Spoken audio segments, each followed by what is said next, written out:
আমাদের গল্প, যেটা তোমাদের সাথে আজকে শেয়ার করতে যাচ্ছি।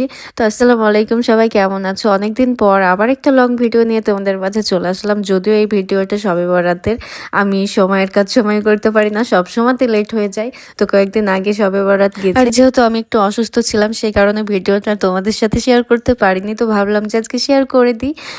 তো শবে বরাতে কি করেছি সারাদিন সেটা নিয়ে আজকের ভিডিও। দেখতে পেলে প্রথমে আমার আব্বু শবে বরাতের হালুয়াটা করছিল। তো আমরা খুব আনন্দের সাথে সবাই মিলে একসঙ্গে বসে আব্বুর হালুয়া করা দেখছিলাম। যদিও শবে বরাতের হালুয়া আব্বু আর আম্মু একসঙ্গেই করে, আর এত সুন্দর দৃশ্য দেখে চোখটাও জোড়াই যায়। আর এত সুন্দর দৃশ্য দেখা আল্লাহ সবার ভাগ্যে দেখ। আর এদিকে আমরা সব ভাই বোন মিলে একসঙ্গে মজা করছিলাম। কে করলো সব আমি করছি, ওরা দাঁড়িয়ে তোর দেখে তো বোঝা যাচ্ছে, গেট আপ দেখে বলছেন তো।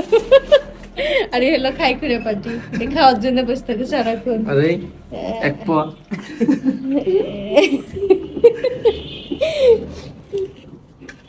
আর এই হালুয়াটা আব্বু করেছে। তোমরা নিজের মুখে শুনতে পেলে যে আমাদের বাসায় হিরোটা নাকি সব রান্না বান্না করেছে, যদিও সব বাসার কাজ ওই করে।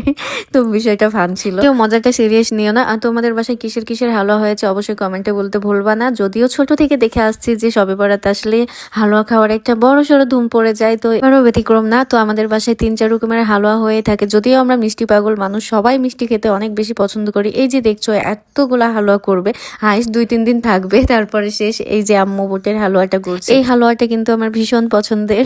আর তোমাদের কোনটা ভালো লাগে অবশ্যই জানাবা। আমাদের সুজির হালুয়াটাও হয়ে গেছে, যেটা আগেই করে ফেলেছে। আর যদিও চালের ময়দা দিয়ে একটা হালুয়া হয়, সেটাও করা হয়েছে। আর দেখা যায় কিসের হালুয়া হয়। আর এইদিকে সবাই খাওয়ার জন্য বসে আছে, দেখছো। বাসাতে এরকম খাওয়ার জন্য কুত্তার মতো ঘন্টার পর ঘন্টা দাঁড়িয়ে থাকে, কেউ পাত্তা দেয় না।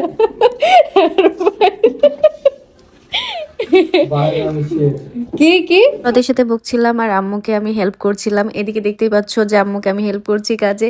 যদিও হালুয়া করা আমি জানি না, তবে আম্মুর কাছে শিখে নিচ্ছিলাম।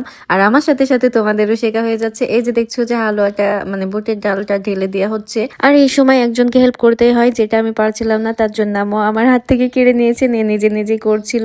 আর এই সময় সতর্ক সাথেই নাড়া দেওয়া উচিত, কারণ আম্মুর অনেক জায়গায় দেখলাম যে হাতে ফোসা পড়ে গেছে। শুধু খাওয়া বললেই না, দেখো অনেক কষ্ট করতে হয়। আর এটা নাড়তে একটা সময় এত সুন্দর একটা কালার চলে আসে, যেটা তোমাদের সাথে শেয়ার করছি। এই যে দেখো কত সুন্দর একটা কালার এসেছে না। আর এটা খেতে কিন্তু ভীষণ মজা, অনেক টেস্টি। এত লোভনীয় এসেছে দেখে খেতে ইচ্ছে করার মতো। যদিও খেতে ইচ্ছে করার মতো হলো, খেতে পারছিলাম না কারণ আমি রোজা ছিলাম। আর আম্মুর সাথে সাথে আমিও এবার রোজা ধরেছি। আর এদিকে তোমাদের সাথে বকবক করতে দেখতেই পাচ্ছ যে আম্মুর সব হালুয়া করা শেষ।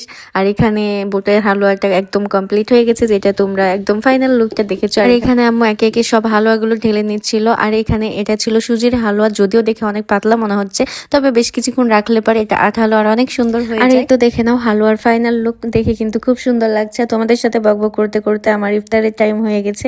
তো আমার ভিডিওটা কেমন লেগেছে সবাই অবশ্যই আমাকে কমেন্টে বলবা। যদিও আমার লং ভিডিও একেবারেই করা হয় না তোমাদের সাথে শেয়ার, তো আজকে ভাবলাম যে করে ফেলি, তারপরে অনেকটা লেট হয়ে গেছে। তো সবাই ভালো থাকবা, আর আমার ভিডিওটা যদি ভালো লেগে থাকে তো একটা শেয়ার করে দিও। তো আজকে এই পর্যন্ত, সবাই ভালো থেকো, আল্লাহ হাফিজ।